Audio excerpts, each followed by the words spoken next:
Hey, and welcome back to Soaring Profits Thursday Night Live. We are here with the wonderful, talented, and beautiful Dara, who is a good friend of mine. She has the heart of a lion, the courage of, I don't know, St. George. I'd like to share a story about Dara. So there's been twice now that I've been in a bar. And both times, I'm a big guy, as you guys know. Ever. Twice And ever.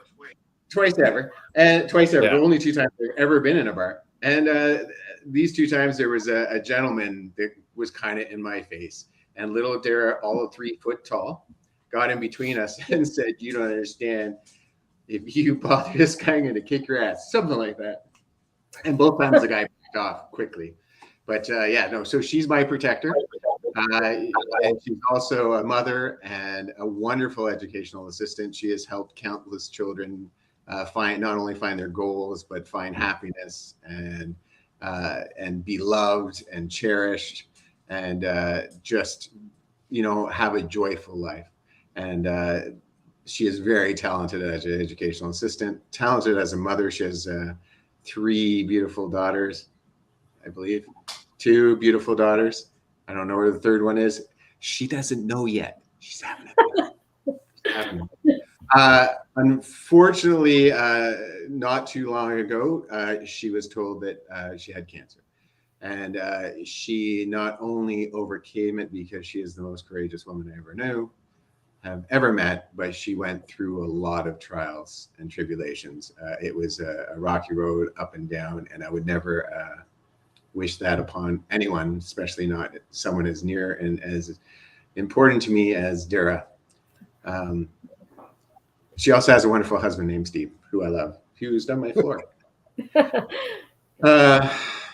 Dara, thank you for coming on the show. I appreciate it. I think it is so important that you share this story. I know that you have come through so much, and just recently were given the honor of being pink in the rink for the Pete's. We were able to raise a lot of money for cancer research and share your wonderful story. And I'm just so happy that you're on here sharing your story, so that if someone sees this and maybe today they just found out they had cancer or that they got cancer, that your story, all of the ups and downs, and there were many ups and downs, and you'll share it, that they will get through it too. So thank you for coming. No problem. Tell me about your story. So it's been about 2.5 years. It was over COVID that I was told I had colon cancer. I was at work and I wasn't feeling well. And I felt really sick to my stomach. I thought I had a hernia. I was told in the past that it was a hiatus hernia, and I just fluffed it up to that. But it got really bad, and my husband convinced me to go to the hospital, which I don't like going. And I went. It was a Thursday. I remember that. And they did all these tests, and they couldn't really find anything. They knew there was something wrong. They couldn't find a hernia. So they sent me to Dr. Brian, which is a specialist in Peterborough. And he did a scope down, and he confirmed there's no hernia. So at that point, we didn't know what was going on. He called me at work and said, there's something wrong. At 25, when your blood white cells are at 25, we worry. Yours is over 95. Wow. Yeah. So he said, I'm not going to give up on you. He said, I'm going to do more tests and we're going to figure out. So I had a colonoscopy a week later, and they found out that I had a tumor. So when they took biopsies of it, they found out I had colon cancer. My father had colon cancer, and he passed away 7 years ago from it. So it's a shock, because colon cancer, you think it's an older, like they say 50 and up, it's who gets colon cancer. So I was 44. So he did a colonoscopy and he tried to remove it, but the tumor was too big. So he sent me to Kingston, which it's awesome because they took me under their wing. They removed the tumor and it was so in February when I found out the tumor, it was a size of it would be my thumb because it was the size of Steve's pinky, size of my thumb. And in May, it was 10 centimeters long. Wow. So in that time, it grew. It was very active cancer. It was very aggressive. Mhm. So when they removed it, I got a phone call from a different doctor, the cancer doctor up there, and the cancer went into the wall of the colon. So they had to remove, and I'm going to be honest, my anus and my colon, half of my colon. So they removed that. So that's surgery number 2. Yeah. Everything seemed to be going fine. And I was gaining weight because I was down to about 90 pounds. So I started gaining weight back. And then all of a sudden, I started losing weight again. I couldn't eat. I couldn't leave the house because everything was going right through me. I was down to, it was 87 pounds. So my husband rushed me to the Peterborough Hospital, and we found out I had an infection and I had holes that was created in my intestine, and the feces was leaking out. So Peterborough wouldn't have anything to do with me because they wanted me to go back to Kingston where my specialists were. So that was April 12th. So I went up the following week. I was in the hospital for 4 days. And then the following week, I went up to Kingston. And then 2 weeks later, I ended up in surgery again. And I ended up having an ileostomy bag. So I had to have that for 4 months and then have another surgery. And they went in and fixed all the holes in my intestines. So I still have my bag, which I call Stella. And I've gained 45 pounds back. Amazing. It's come back that I'm cancer free, which is awesome. Yep. Yay. I have a life now. Like I can get out. I feel great. Now, again, I was told in May, I'm going to have hopefully my last surgery, and they're going to do a reversal. Right. So I won't have the bag anymore. And so, yeah. So Dara, like obviously a whirlwind of emotions happen when you get that phone call. You've got 2 lovely girls, you've got your husband, and all of a sudden you hear that big C word. What do you go through as someone when you first hear that? What does that mean to you? And especially as you had stated earlier, your father with a similar situation and that, how do you kind of take us through that emotional roller coaster that must have been? Well, when I heard I had cancer, truthfully, I thought I was done.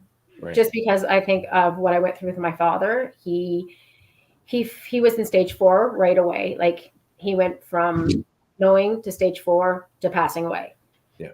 So the day I got the call, I remember I was sitting there and Steve was sitting beside me, and because it was COVID, right? So there was no doctor's appointments really, unless I never met my doctors until surgery. It was all over the phone. So it was like a dream. I didn't think it was really happening. It was like, I really thought I was done. I just kept saying to Steve, how am I going to get through this? How am I going to survive? I watched my father pass from this. I watched what it did to him. And like Steve's like, we're going to get through it. I was only in stage 1, which is a bonus. So I had to believe in the medical, like my doctors, and I had to believe that they were going to fix me, like what Dr. Brian said, that they're going to fix me. And they did. And I think also too is because I listened to my body and I knew there was something wrong. And even the time when I ended in the hospital in Peterborough before I had to go back up to Kingston, I knew there was something wrong. Right. Like I kept saying to Steve, there's something wrong. And we kept calling Kingston and saying, there's something wrong. The cancer's back, or there's something going on.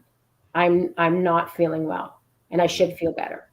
And that's one thing that I struggle with is I always think I'm wasting doctors' time. Like when you go to Emerge, you're like, do I really need to go? Do I, I feel better when you're sitting in Emerge. You're there for like that time. I got there at 9:00 at night. I didn't see a doctor until 6 a.m. And I kept saying to Steve, I'm walking out. But I think we just need to, as humans, believe in our bodies and believe that we're not making things up and to get looked at, because I was told if I didn't go, I wouldn't be here today. Right. It's such an aggressive cancer that you go from stage 1 to stage 4 in months. Mm-hmm. Wow. I've heard that many times from, like, it's interesting the stories I've heard where someone's gone in for something else and then found out they had cancer, and it was just the nick of time, like you said. And so like you're saying, I hope that the profiteers out there are listening. If you start feeling off, or you start feeling different or weird, or you start losing weight for no reason, like you haven't changed the way you're eating, go. It's worth it. Sit and Emerge for 18 hours if you want, but go and deal with it. So when what do you think was your biggest challenge after you accepted that you had cancer and that you were going to be okay? What were the big challenges after that? Well, let's go back. It was hard to think that I was going to be okay. Right. For a long time. It's hard to say, I always kept thinking, what will the kids do, or what will Steve do when I'm not here? And there was days that I would do that. And I would even say to not so much to my kids, but to Steve, is I can't fight anymore. I can't do this anymore. I don't want to do this anymore. Like, I remember there's nights sitting upstairs and I was in so much pain, and he was giving me every med we had and everything we could. And I'd be like, I just want to sleep, and I don't want to do this anymore. Mm-hmm. So that was my big challenge, is to get out of that mindset, right? To think, okay, tomorrow's going to be a different day. Tomorrow I'm going to get up and I could feel better tomorrow, and I can maybe do a half a day of work or go for a little walk. So that was a huge challenge, is to get out of that mindset, because I got into that and it sunk me down for a while. But yeah. Well, and Dara, especially with everything that's going on in the world at that time, right? The world shut down. The supports and everyone that you usually would cling on to for that help is stuck somewhere else.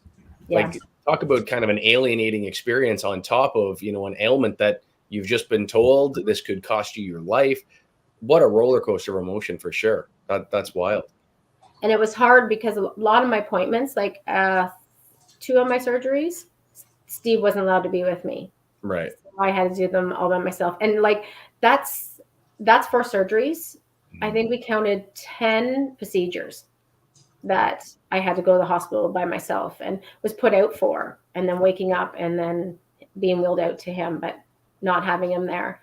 Mm-hmm. One good thing is they called him after each procedure and talked to him, right? Because I was so out of it. I didn't know what sometimes what they were saying, right? Yeah. So, but then my challenge after getting over that was,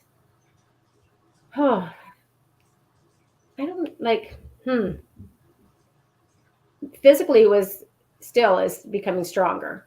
I'm still very, very weak.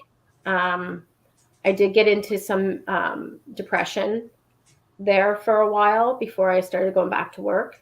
I went back to work half-time in December. So October, November was really hard. I did kind of sink into a little bit of a depression. There was, and you know what, it was, and I knew I was, so that was good that I recognized it. And my support at home recognized it too. So they kind of helped me get out of that. Now, you're very lucky to have a support like Steve. Steve is like one incredible superhuman of a guy. He is. And it's great that because I know how stubborn my friend Dara can be. So it's great that he pushed you to do certain things, which is amazing. I don't know if you mind me asking, because I know we had a lot of discussions before you got your ostomy bag about it. Is it okay if we talk about it? Yeah. So I know you were concerned about the look, the feel, what it would be like. I don't know if people know what an ostomy bag is. I don't know if you want to explain what that is, because I'm not sure that everyone knows. So it's from, I hope I get this right, Steve. It comes out of the large intestine. So small. So. He's yelling small. He's my doctor. He's yelling small. Dr. Steve. Yeah. Steve, do you want to come explain it for us here, bud? So they went in and they took my small intestine and they brought it out. So they cut it. So it looks like this and it has 2 holes. So when I eat, it doesn't digest. So it just kind of goes into this. I have a bag. So yes, that was a huge challenge, because when I had my second surgery, they told me I was having one, and I did not accept it. I was like, nope, I don't want this. And pretty much I was told, you don't really have a choice. This is what's going to happen. I went to a special doctor in Kingston, which is awesome. We don't have one here in Peterborough. We have one ileostomy nurse, she's amazing. I can't remember her name, but she's amazing. But they have a whole clinic up in Kingston. So if anybody's looking for a clinic, Kingston has a whole clinic up there. Nice. And they sent me to the clinic, and I talked to the nurses, and I still was like, no. And then when I didn't have to have one, it was like amazing. But then I ended up having one. Yep. Yeah. So I think you froze. I think we've lost. She's frozen. We'll just wait a second. Let's see if she comes back. Dara. Yeah. No, it's a wild process. I remember going through all of this sort of thing with my father. And, while we're waiting for Dara. I'm back. There she is. Okay. Yeah. So what exactly? So like people may be faced with this right now. They might be like sitting there going, I may have to get an ostomy bag. What about it were you concerned about? The way it looked, how Steve was going to feel about it too. How I would feel as a woman. Right. How my girls would feel too. Would it stink? Like really? Sure. Like, would people notice it? Mm-hmm. So, I'm so open with it now. I'm comfortable. It does not stink. Nope. You can't tell. I wear tights. I wear jeans. But see, Dara, I think that's such a beautiful aspect of this whole story. And, no one would ever wish your journey on anyone, obviously. But you're such an inspirational person to have this happen and to be able to go out and do this. So the last a month or so ago, I think we're only 3 weeks since, to be honest with you, you get invited with the Peterborough Petes, the OHL team in our community here. And all of a sudden, you become this cancer survivor, pink in the rink. You're now a media sensation in our community. How does that come along, and what's that journey like for you? It's actually an honor. Like, really? It's crazy, really. Like I didn't think it was going to be that big. When I was nominated and it started, I was like, who nominated you? It was my Aunt Sean. Love it. Yeah, which I had no idea. I just got an email from the Pete saying, and I was like, what is this? Yeah. And then I read the letter she wrote. And so it was, I just thought I was going to drop a puck and raise some money. Yep. But it's been big. Like, we've been interviewed on the radio, on the Examiner. We've met the Petes. We're going actually on Tuesday. We're going out for dinner with them. We're going to the hospital to accept our checks. Very cool. It's oh, there. Yeah, there it is there. It's huge. And the other 4 ladies, they're all survivors too, and they're all hockey moms. And we keep in touch. We text each other, email each other. We're going to go out for dinner, the 5 of us, someday soon. Yep. And yeah, it was overwhelming that night. It was kind of like a blur for me. But it was probably one of the greatest nights of my life. That's cool. Yeah, it was. What an honor. No doubt. Do you remember how much money they raised? Oh, I don't. No, I don't remember either. I want to say. We can look it up, maybe. Yeah. Oh, Steve just yelled it was over 64,000. Wow. Steve is amazing. I'm telling you right now, Steve is the man. He is. 64,000 from a small town. Like Yeah, that's and it doesn't go to research. almost It's a going to population. it's not going to research. It's Oh. going to patient care, which Oh, that's even better. That's which is amazing. awesome. So yeah. Well, and I think Dara, exactly saying the way that you put that, I think that's so pivotal. I remember I went to St. Peter's High School in Peterborough here, and we were the #1 donating school for the Terry Fox Run and Association and all that. And we put $100,000 a year basically together for these charities. And you still had all these people in your family that were being affected by cancer, and you weren't seeing the compounding of this effort. And then when they started focusing more on care, you start to see that compounding. And that's, I think, is such a beautiful story that, like you're saying, you can pay research doctors $1 million a year to go do their research, but if they don't solve anything, the people that are on the front line still need to be able to do what they're doing. And I love that that's exactly your perspective on that, and saying that we need these frontline people, we need the care facets and all of that. I think it's a beautiful thing. So that's cool. And also, like, they were focusing on, I don't know if some of the money's going towards that, is trying to keep people in their hometowns instead of traveling to Toronto or Kingston or Oshawa, trying getting all the testing and all the machines that we need here, so we can keep people, because it's expensive, right? Like, Steve was living in hotel rooms for weeks on end, and traveling. I travel at least once a month to Kingston. So it does get expensive. So it's great that they're focusing more on that. So Dara, I have a question. So I have a family member who was about 2.5 weeks ago was diagnosed with stage 4 cancer. Really not a great prognosis. What little piece of hope? What piece of advice? What are some things that, when you were going through those early stages of this, were you checking off boxes that you felt were important? Family, friends. I always said, burn that candle that you didn't want to burn. You buy that candle and you're like, oh, I'm saving it for a special night. No, I love that. Enjoy every moment, have fun. And I know there's gonna be times that you're angry and you hate the world and you think, why me? Or, but try and enjoy when you're feeling good, to enjoy those moments. And it, like, see your friends, see your family, write, and also to write your journey down, what your experience. Right. I did that. I started writing down how it, like, especially the days that I just did not want to be here, the days I hated. I wrote down my feelings and why I felt that way and why I felt cheated. Sure. But I tried not to focus on why I felt cheated, because again, you get down that rabbit hole and it's hard to come back out when you get there. So we just, as a family, just try to, and with my friends too. I had a great support, like with James and everybody at my work and all my friends. I reached out to them. Make sure you reach out to them, because that's what they're there for. If you're having a bad day, just say, I'm having a bad day. Mm-hmm.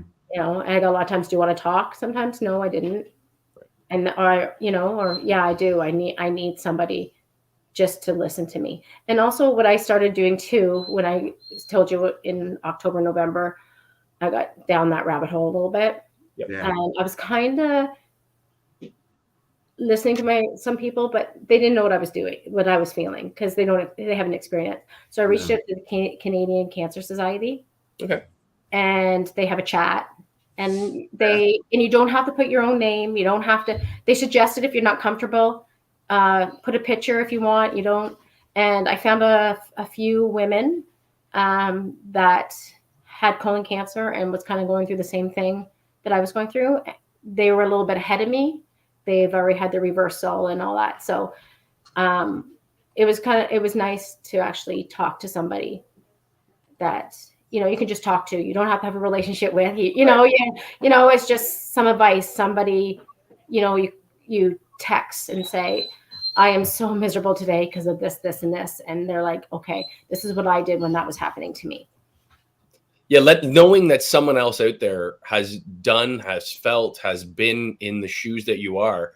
Because again, my father, he recently passed away from cancer as well, and that was something that I, really struggled with at the time, is trying to put myself into his shoes and what that looked like. Because again, like I'm kind of a fix it, make it right kind of guy. Yeah.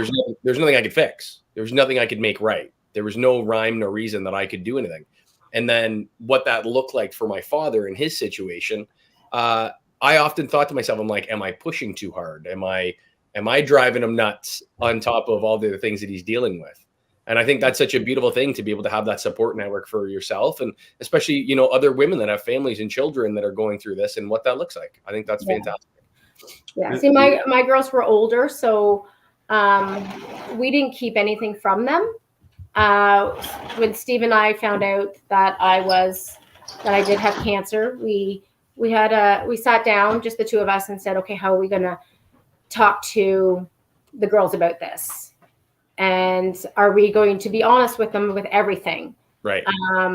But because they are older, we were very honest, and that's what we wanted. And I even asked them, I said, did you guys want to know everything I'm going through? Do you want to know about my doctor's appointments? And I let them take the lead on that. And so I think that's a beautiful thing to have for them as well, is that there's a time, especially, again, I'm talking about my own story here, kind of diverting, but I was very involved in my father's health and his care, that sort of thing. And I would have probably felt very differently if things had have ended. Obviously, you've got a better outlook than that. But if I didn't know what was going on, right? So I think, when your children are old enough, and it sounds like your daughter is now a paramedic. Did she get into this field because of that, or is that something as an afterthought? I don't really know. She's always wanted to work with others. I don't know really what turned her to be a paramedic, but she's always wanted to, as me being an educational assistant, she's always been interested in helping others too. So I think even when she was very young, she was always like reaching out, people, trying to help other people, always being kind to like special needs kids. And she's always had that kind of help in her. Yeah. Getting to what you were saying, Pat, it was not anything similar because you and your father were so close, but yeah, there was a lot of, I have no idea what to do. I don't know if I should call. I don't know if I shouldn't call. I don't know if I'm in the way, not in the way. So it's just kind of make yourself available and hope that Dara knows to call when it's time. But it's tough because you're not sure how to help because it's their journey and they're going through so much. It's a tough situation to be in. Whereas with your dad, I know that you were integral to like all his care. Like you were there, you were kind of the Steve of the situation. He totally was. He was there nonstop, and it was wonderful. So Dara, what's next for you then? Like, what do you think? Do you think there might be something from this? Like, do you think you might do something different now? I'm going to live life different, really. Yeah. I think I'm happier. I'm not saying I wasn't happy all the time. I'm just waiting for peanut gallery in there. But I think I look at life different. Like, we've always liked to go outside, but I feel like go out and camp and stuff. But I feel like I'm enjoying it more. Right. I'm taking more time. I'm taking more time for myself too. Yeah. Oh, my dogs are gonna bark. That's Hershey.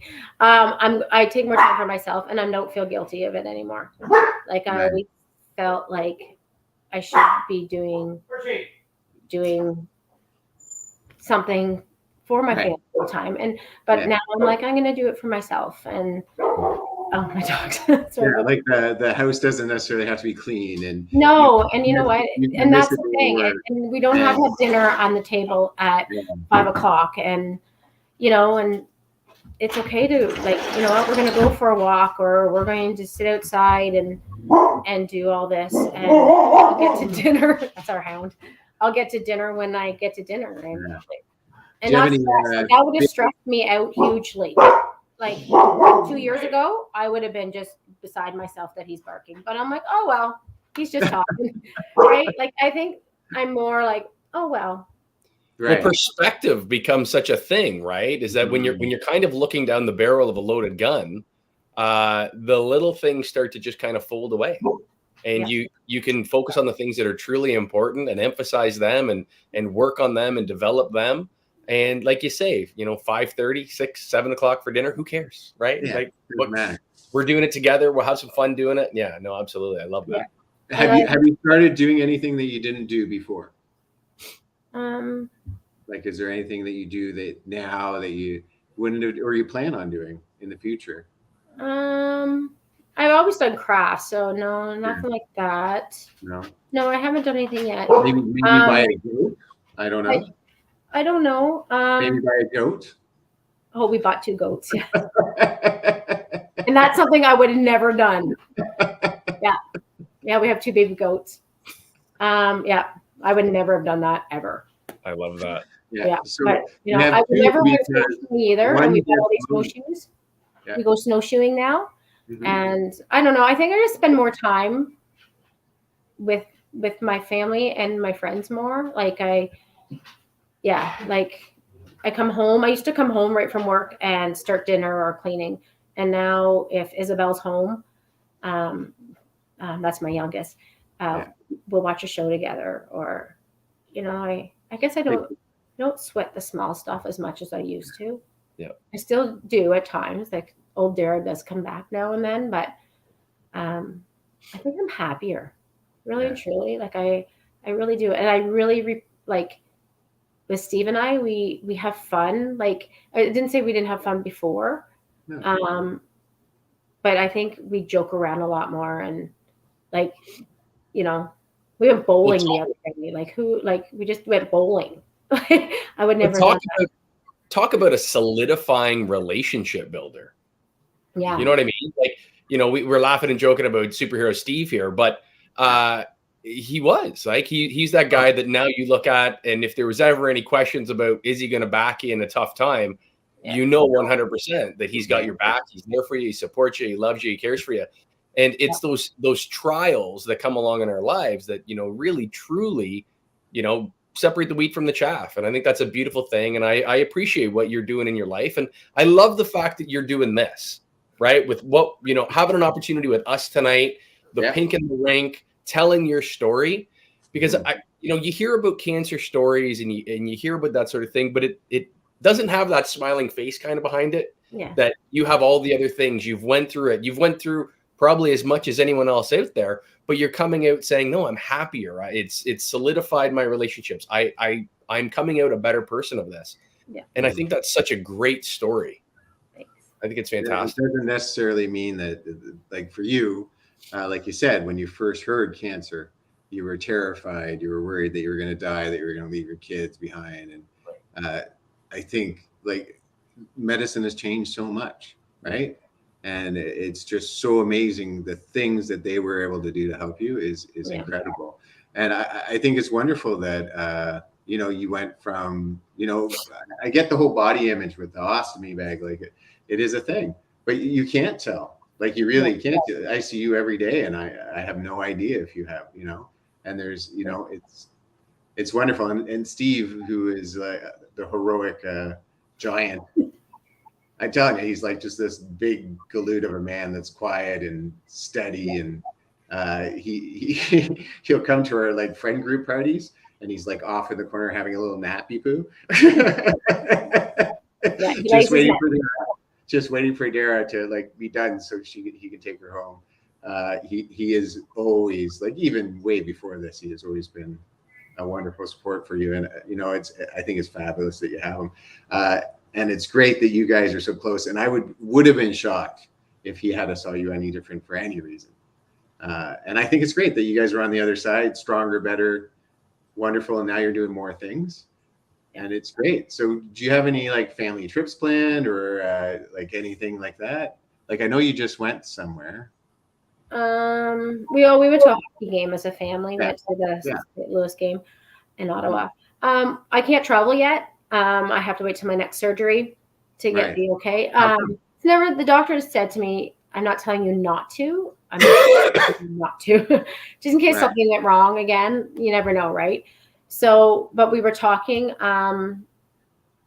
We want to at Christmas time, if Olivia's schedule works, is maybe go to Jamaica or something. So we're going to plan a trip for the four of us, just to kind of celebrate. Like we've celebrated in our own way here, but just to kind of celebrate and say, oh, we did it, right? Because I survived, but they survived too, right? They fought in a whole different way than I did, but no, it was no less of a fight for them than it was for me, right? So you can tell by the look on your face, you're a proud mama, and you appreciate the support that you've had there from everybody, and you absolutely deserve it. And go do that. I figured we were gonna get you crying at some point. I didn't know when. Yeah. No, you have a very wonderful and supportive family, and so were there supports for them? Yes, there was. But one thing I would say, it wasn't just my family. Like, my friends really stepped up too. Like, during COVID, I didn't get to see them as much, but they would show up and just stand at the door and talk to me, or I would wake up and there'd be food on the deck, like high protein shakes and pudding and soups and stuff. So back to your question. Yes. My kids' friends really stood up for them. The teachers at Holy Cross, the vice principal there, really looked after Isabel during the school. Steve's family really looked after him. My brother Brett was very concerned about Steve and would check in on him, and he would call Steve's friends and say it's time to take him out for a beer, or go over and see Steve, and they would show up with some beer and they'd sit in the backyard. And because it's tough on everyone. Like, I think sometimes we lose sight of that obviously for you, heroic journey, and you went through so much, but I don't know if you want to share a story about what Steve told you about, lying beside you and stuff and being worried.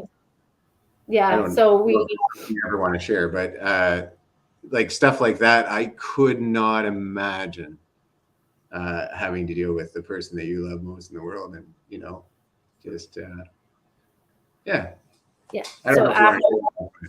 after we found out I was cancer free, and things were it was after my last surgery, and more and more people were coming forward and just telling me how they felt, because I asked questions, because at that moment I didn't ask anybody, like, how were you feeling over this, right? Like, and so I would ask, and I said to Steve, I'm like, holy, can you believe how sick I was? And he's like, yeah. And I'm like, really? Like, did you see how skinny I was? And because we had to take pictures of it every few weeks, how skinny I was. And I'm like, did you? And he's like, Dara, I used to lay in bed thinking you weren't going to be here. I was losing you. Every day you woke up, and I would thank God. He's like, I put you to bed and pray to God that you would wake up in the morning. Yeah. So that was like, you hear things like that, and friends coming to me and saying, And I'd be like, did you really think I was that sick? Because, like and they'd be like, we didn't think you were going to make it. We didn't know how you were going to get past this. So it was, Yeah. Yeah. Yeah. Mm-hmm. Mm-hmm. Well,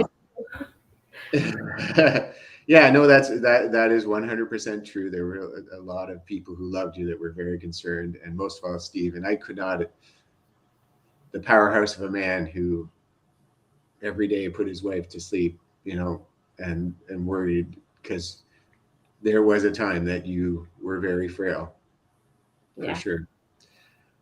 So on a positive note, what kind of advice would you give for, like we talked about afterwards, you're more positive, you're trying to do more, trying to spend more time with your family, and you started journaling. Are you still journaling now? Not as much. No. Not as much. I should be. I always think I'm going to, but I haven't. I'd like to get back at it because I feel that helped a lot. Why did journaling help? What about that helped you? I don't know. It kind of released, like if I was angry, it released it. It was like I could put it on the page and it was gone. Yeah. You ever thought of writing a book? Because we know a lady. Yeah. We do. Lisa Browning. You guys have all heard us talk about Lisa Browning before, but that's what she does. And Dara, I don't know, your journals might be something that she's able to do and put together, and you might be interested in that. Maybe we'll send you that link after. Lisa Browning is an amazing ghostwriter. In fact, I would hazard a guess she's one of the people watching this very second going, yes, send her my name. Right. She has all kinds of stories, from sexual assault survivors to survivors of addiction, or just people who poetry. She's a ghostwriter. Her daughter's about to release a book on autism, like a children's book, which I can't wait to see. I think we might have her daughter on here, and I'll definitely share that with you, because it's part of what we do. Yeah. But yeah, no, I think journaling is super important. That's why I was asking, because I talk to the profiteers out there about journaling being important too. Either a video journal, recording, even a voice recording, or a written. And it's exactly that. You get your thoughts and feelings out, and it's like bringing them out to the surface. And sometimes you'll write and write and write, and all of a sudden you're reading, you're like, I feel that way. Mm-hmm. And you're shocked. You're shocked that you're angry, or you're shocked that you're that sad, or you're shocked, or all of a sudden you have a realization of just the way you write it. You're like, oh, that's why I feel that way. Mm-hmm. It's very therapeutic, and it's very helpful. And so you would recommend that then, for sure. And we'll hook you up with Lisa Browning, and she'll get a book at you. I'm telling you right now, she just loves doing that stuff. She just wrote a book for one of Pat's friends, or not wrote a book. Yeah, helped write a book for formatting it all, and a great story. And she's done a ton for us here. She has great individuals that she sends to us all the time for podcast contributions, and been fantastic. So someone like yourself that has such a story, and that it's a story, Dara, that there's not too many people in the world that can't relate and can't reach out and really kind of draw some inspiration on the things that you've been through, and also the fact of what your family's been through, right? They've had the uncle, they've had the mom, they've had the dad, they've had the whoever that's been afflicted. And hearing your story, and again, the Pete's thing is a cool little story that goes along with it as well. And hockey's kind of near and dear to your family, isn't it? Oh, it is. Yes. So give us a little background on that. So my dad and his two brothers, so there's Bart and Bob, and my dad was Bill Plager, and they, back in the 60s, 70s, played for St. Louis Blues. Right. So so we have a little bit of hockey history. Right. And then my dad did play for the Petes. That's where he was drafted from. So he played, it was the TPT then, but. Yeah. TPT, what's that? It was that's what the Petes used to be called. Yeah, they were a farm team for somebody back in the day, and they were the TPT. I think, wasn't it like a trucking something at the time was affiliated? Yeah, it's so interesting that all three of them got to be on the same team, got to play together. Yeah. Did they kind of have nicknames, or No, No. no. Did they play on the same line at all? They were all defense. Oh, okay. Yeah, all three of them. But when they played one night, when they played against, was it Montreal? They all played. I think my Uncle Bart played forward, and Bobby and my dad played defense, all in the That's same. pretty cool. Yeah, there's not too many families that can say that they've dressed the three boys on any given night and going out there and doing that. That's pretty fantastic. So, and again, another underlying story to include for your journal, right? I think that's fantastic. That's very cool. So Dara is integral in Rock Your Socks Off, which is for Down syndrome. She does a lot of fundraising for that. She makes T-shirts for that, I believe. You made me a T-shirt for St. Paddy's Day. Not for that. So Rock Your Socks Off. But yeah, no, like the love before, like now as well, but before she was told she had cancer, the children that she touched and helped, dude, like their lives have been forever changed for the better, and they are standing upon her shoulders and just like reach higher levels because of her. Dara, I think you're amazing. Thank you so much for coming on our show and sharing this story. I think it's such an important story. I hope that someone out there just heard it and is like, okay, I can breathe. I can figure this out. Dara did it. You know, maybe I'll start journaling. Maybe I won't be so worried about the ostomy bag because she obviously don't care anymore. You know, it saved my life. So it saved my life. Yeah. It literally did. Yeah. So like my big message is don't be ashamed. Yeah. Everybody goes through something in their life. Sometimes it's a little bit more than others, but don't be ashamed. Fight the battle, fight it, reach out. And also too, if you don't feel good, go get checked. Doesn't matter what it is. If you have headaches all the time or you feel sick, get checked. And if your doctor tells you to go get a colonoscopy or any kind of test for cancer, do it. Don't wait. Yeah, because it goes quickly. Works quickly. Well, Dara, I can't thank you enough. Again, your story resonates with so many people. I think it's fantastic. The bravery that it takes to come on and tell the story as well, because it's not one of the frilly, pretty stories necessarily. Yours has just kind of blossomed to something really kind of cool.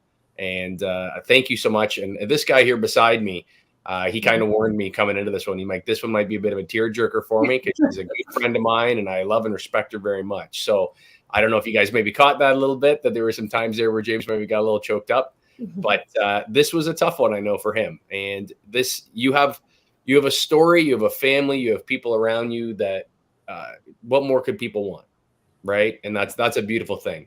And I wish you nothing but the best in success in your health and your family and whatever endeavor you do. And again, I thank you so much for joining us here tonight. And for all of you profiteers out there, like always, we're having some new stuff coming down the pipe next Thursday. James, who do we have next Thursday? I don't know.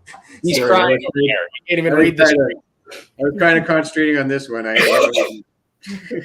Keep talking. Yeah. Well, no, I think that there's so many people involved in this community that have been touched. And again, we have such an industrial, my father, he died of mesothelioma from working in the General Electric for a number of years. And every time I talk to someone from that industry, they know 5 people, they know 10 people, they know 25 people that have, been affected in our community. And you start kind of looking around and wondering what's happening and why are these numbers going the way that they are. But when you hear a success story like yourself, where someone who's beat it, you're in remission, you're going that way, I think it's such a successful thing. And I again, thank you for joining us tonight. I really appreciate it. Thanks for having me. So next week will be Tammy from, I'm not sure from where, but Tammy's going to join us. Right. Tammy, I'm sorry. Normally I have this set up and I have it ready. Today was not the day. Dara, thank you so much for coming on. I appreciate you sharing your story. I'm sure it's sometimes hard to tell, especially when you're talking about your family and some personal stuff that, you just shared with people, but I know it's going to help. I know there's people out there right now that feel a little bit better, a little bit lighter because you survived it. And, now you're on the other side and you just want to run over and give you a hug now. And profiteers out there, I love you. And I got nothing else to say. I'm really sorry. You guys have a good day. So, Dara, this is where we kind of stick you with the final thoughts. Okay. You get to leave with whatever you'd like to leave, whether it's, you know, whatever your message is for everyone out there that gets a chance to see this. So this is your shot. My message is, like I said before, listen to your body, love yourself, respect yourself, and never stop fighting.